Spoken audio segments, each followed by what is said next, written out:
Go on, Al. Yung black chocolate lang yung gusto ko ng Goya eh. Hindi, sasabihin ko sana mas gusto ko yung white chocolate ng Goya. Ah.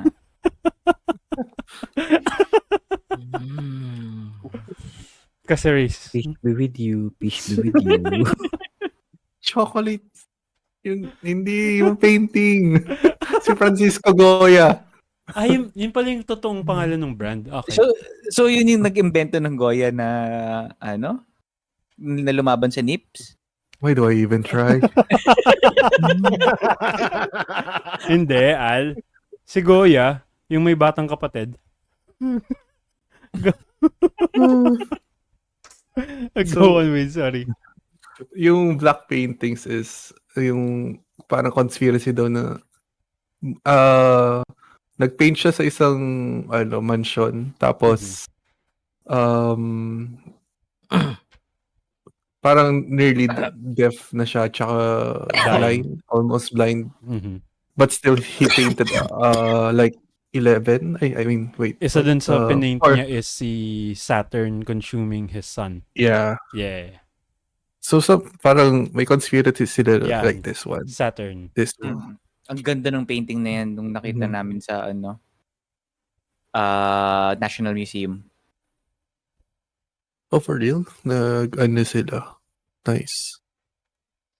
Yeah. So, parang ganun din yung theory nila kay... Well, baka replic lang yun. So, I mean, knowing Filipinos, most likely. So, yeah. Parang ganun din yung nangyari kay, Juan Luna. Actually, based sa points nung taong nag-post na yan, may galit lang siya talaga kay Luna. Kasi, ang laking leaps nung sinasabi niya na cursed yung painting na to kasi may fingerprints ng killer. Well, putang ina, siya nag-paint niyan, malamang. Cursed yung painting na to kasi hindi aesthetic yung ginawa niya, hindi balance yung ulul, kaya mo ba gawin yan? Tang ina mo, shut up ka na lang. Fucking hater. Ayun, yun nga sabi. Yun has all the fingerprints. Hindi nawakan yung paint. Whereas si Goya, I mean, alam mo yun, parang downward spiral na and yet nakapag-paint siya ng ganun ka, nagde-depict ng human emotions. Mm-hmm. Well, this one, this is the one ba? Oo.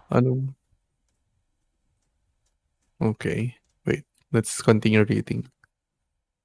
Luna got himself acquitted by portraying himself in a court as a savage who could not distinguish right from wrong, and by extension, the Filipino race. We should not lionize such kind of animal. Lionize animal. Or, hear me out, may mental health problems lang si Luna nung time na yun. I mean, yeah, yung artistic skills ng mga taong may mental health issues is like it skyrockets. And since hindi pa siya